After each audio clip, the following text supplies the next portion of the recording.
Leitura da Bíblia 365.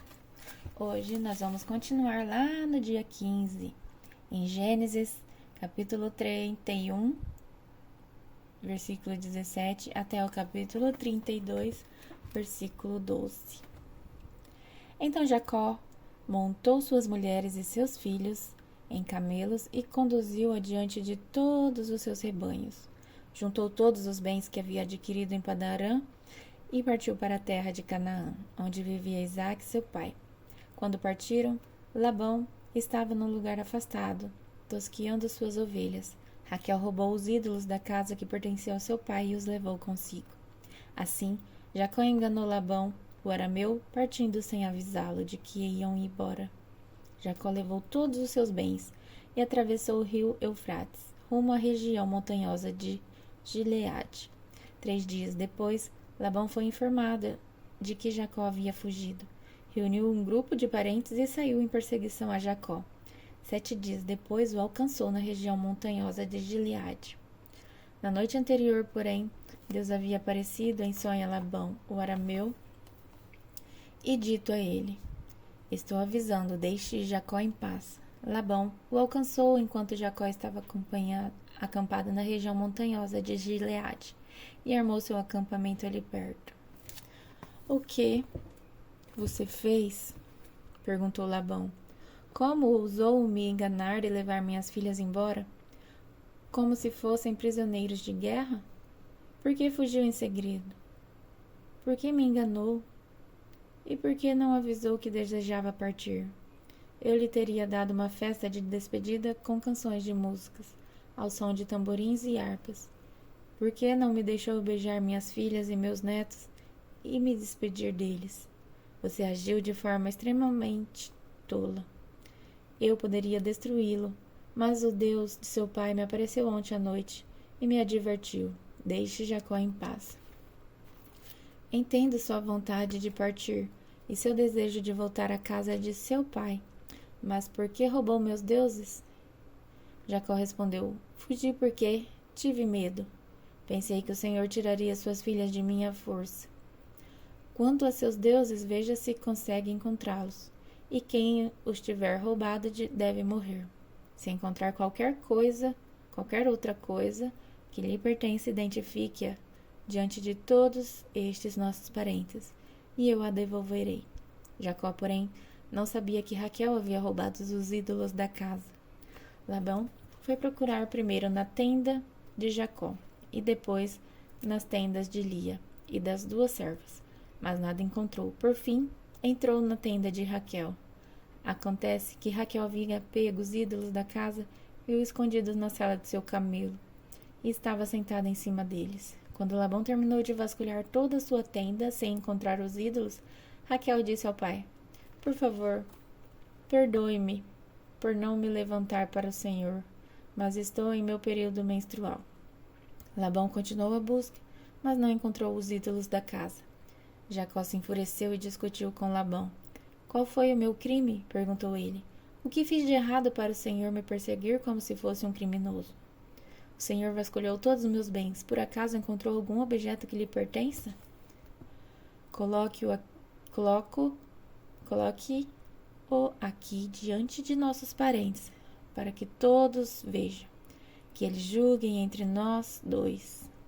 Estive 20 anos com o Senhor cuidando de seus rebanhos. Ao longo de todo esse tempo, suas ovelhas e cabras nunca abortaram. Não me servi de um carneiro sequer de seu rebanho para alimento. Quando algum deles era despedaçado por um animal selvagem, eu nunca lhe mostrava a carcaça. Não, eu mesma arcava com o prejuízo.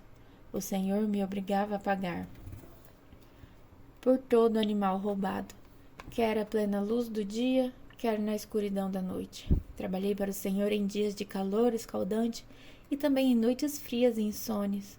Sim, por 20 anos trabalhei feito um escravo em sua casa. Trabalhei 14 anos por suas 2 filhas, e depois mais 6 para formar o meu rebanho. E 10 vezes o Senhor mudou meu salário. De fato, se o Deus de meu pai não estivesse comigo, o Deus de Abraão, o Deus temível de Isaque, o Senhor teria me mandado embora de mãos vazias. Mas Deus viu como fui maltratado, apesar de meu árduo trabalho. Por isso ele lhe apareceu na noite passada e o repreendeu. Labão respondeu a Jacó: essas mulheres são minhas filhas, as crianças são meus netos, e os rebanhos são meus rebanhos. Na verdade, tudo o que você vê é meu. Mas o que posso fazer agora por minhas filhas e pelos filhos delas? Façamos, portanto, você e eu uma aliança que sirva de testemunho do nosso compromisso. Então Jacó pegou uma pedra e a colocou em pé como monumento. Em seguida disse aos membros de sua família: juntem algumas pedras. Eles pegaram as pedras e as amontoaram. Jacó e Labão se sentaram perto de um monte de pedras e fizeram uma refeição para selar a aliança. A fim de comemorar a ocasião, Labão chamou o lugar de Jegar Saduta e Jacó o chamou de Galede. Labão declarou: este monte de pedra servirá de testemunha para nos lembrar da aliança que fizemos hoje. Isso explica por que o lugar foi chamado de Galede. Também foi chamado de Mispa, pois Labão disse: vigie o Senhor a você e a mim, para garantir que guardaremos nossa aliança quando estivermos longe um do outro. Se você maltratar minhas filhas ou se casar com outras mulheres, mesmo que ninguém mais veja, Deus verá. Ele é testemunha desta aliança entre nós. Veja este monte de pedras, prosseguiu Labão. Veja também este monumento que levantei entre nós dois. Estão entre mim e você como testemunha dos nossos votos. Nunca atravessarei para o lado de lá do monte de pedras a fim de prejudicá-lo, e você jamais deve atravessar para o lado de cá a fim de prejudicar-me. Invoco o Deus de nossos antepassados, o Deus de seu avô Abraão e o Deus de meu avô Naor, para que sirva de juiz entre nós. Assim, diante do Deus temível de seu pai Isaque, Jacó jurou respeitar a linha divisória. Então, Jacó ofereceu sacrifício a Deus na montanha e convidou todos para a refeição comemorativa. Depois de comerem, passaram a noite ali. Na manhã seguinte, Labão se levantou cedo, beijou seus netos e suas filhas e os abençoou. Depois partiu e voltou para casa. Quando Jacó seguiu viagem, anjos de Deus vieram encontrar-se com ele. Ao vê-los, Jacó exclamou: este é o acampamento de Deus. Por isso chamou o lugar de Manaim. Então, Jacó enviou adiante dele mensageiros a seu irmão Esaú, que vivia na região de Seir, na terra de Edom. Disse-lhes: deem a seguinte mensagem ao meu senhor Esaú. Assim diz seu servo Jacó: até o momento estava morando com nosso tio Labão, e agora tenho bois, jumentos, rebanhos de ovelhas e cabras, além de muitos servos e servas. Enviei estes mensageiros para informar meu senhor da minha chegada, na esperança de que me receba amistosamente. Depois de transmitir a mensagem, voltaram a Jacó e lhe disseram: estivemos com seu irmão Esaú, e ele está vindo ao seu encontro com um bando de 400 homens. Quando ouviu a notícia, Jacó ficou apavorado. Dividiu em 2 grupos sua família e seus servos, e também os rebanhos, os bois e os camelos, pois pensou: se Esaú encontrar um dos grupos e atacá-lo, talvez o outro consiga escapar. Então Jacó orou: ó Deus de meu avô Abraão e Deus de meu pai Isaque, ó Senhor, tu me disseste: volte para sua terra natal, para seus parentes, e prometeste: tratarei bem de você. Não sou digno de toda a bondade e fidelidade que tens mostrado a mim, teu servo. Quando saí de casa e atravessei o Rio Jordão, não possuía nada além de um cajado. Agora, minha família e meus servos formam 2 caravanas. Por favor, salva-me de meu irmão Esaú. Estou com medo de que ele venha atacar tanto a mim quanto a minhas mulheres e meus filhos.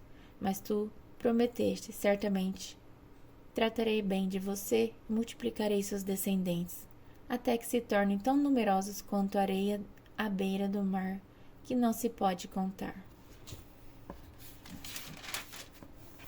Agora vamos passar lá, continuar a leitura em Mateus, capítulo 10, versículo 24, até o capítulo 11, versículo 6. O discípulo não está acima de meu mestre, nem o escravo acima de seu senhor. Para o discípulo, é suficiente ser como seu mestre, e o escravo como o seu senhor. Uma vez que o dono da casa foi chamado de Beelzebu, os membros da família serão chamados de nomes ainda piores. Não tenham medo daqueles que os ameaçam, pois virá o dia em que tudo que está encoberto será revelado, e tudo que é secreto será divulgado. O agora lhes digo no escuro, anuncie às claras, e os que sussurram em seus ouvidos proclamem dos telhados. Não tenham medo dos que querem matar o corpo, eles podem tocar na alma. Temam somente a Deus, que pode destruir no inferno, tanto a alma como o corpo. Quanto custam 2 pardais, uma moeda de cobre? No entanto, nenhum deles cai no chão sem o conhecimento de seu Pai. Quanto a vocês, até os cabelos de sua cabeça estão contados. Portanto, não tenham medo. Vocês são muito mais valiosos que um bando inteiro de pardais.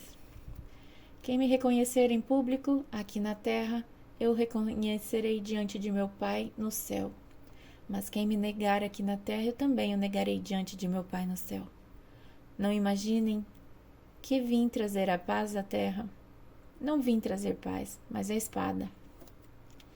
Vim para pôr o homem contra seu pai, a filha contra sua mãe, a nora contra sua sogra. Seus inimigos estarão em sua própria casa. Quem ama seu pai ou sua mãe, mais que a mim, não é digno de mim. E quem ama seus filhos ou filha, mais que a mim, não é digno de mim. Quem se recusa a tomar a sua cruz e me seguir, não é digno de mim. Quem se apegar à própria vida, a perderá. Mas quem abrir mão de sua vida por minha causa, a encontrará. Quem recebe vocês, recebe a mim. E quem me recebe, também recebe aquele que me enviou. Quem acolhe um profeta como alguém que fala da parte de Deus, recebe a mesma recompensa que um profeta. E quem acolhe um justo por causa de sua justiça, recebe uma recompensa igual a dele.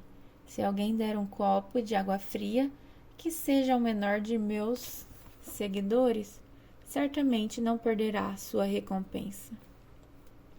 Quando Jesus terminou de dar estas instruções a seus 12 discípulos, saiu para ensinar e anunciar sua mensagem nas cidades da região. João Batista, que estava na prisão, soube de todas as coisas que o Cristo estava fazendo. Por isso, enviou seus discípulos para perguntarem a Jesus: O Senhor é aquele que haveria de vir ou devemos esperar algum outro? Jesus respondeu: Voltem a João e contem a ele o que vocês veem e ouvem. E os cegos veem, os aleijados andam, os leprosos são purificados, os surdos ouvem, os mortos ressuscitados. E as boas novas são anunciadas aos pobres. E disse ainda: Felizes são aqueles que não se sentem ofendidos por minha causa. Agora lá em Salmos, capítulo 13, versículo de 1 a 6. Até quando, Senhor, te esquecerás de mim? Será para sempre? Até quando esconderás de mim o teu rosto? Até quando terei de lutar com a angústia em minha alma, com a tristeza em meu coração a cada dia? Até quando meu inimigo terá vantagem sobre mim? Volta-te e responde-me, Senhor. Meu Deus, restaura o brilho de meus olhos, ou morrerei. Não permitas que meu inimigo diga: nós o derrotamos. Não deixes que se alegrem com meu tropeço. Eu, porém, confio em teu amor. Por seu livramento me alegrei. Cantarei ao Senhor, porque Ele é bom para mim. E para finalizar, vamos ler lá em Provérbios, capítulo 3, versículo de 16 a 18. Com a mão direita, ela oferece vida longa. Com a esquerda, riqueza e honra. Ela guiará por estradas agradáveis. Todos os seus caminhos levam a uma vida de paz. A sabedoria é a árvore de vida para quem dela toma posse. Felizes os que se apegam a ela com firmeza. Então, até a próxima leitura da Bíblia 365.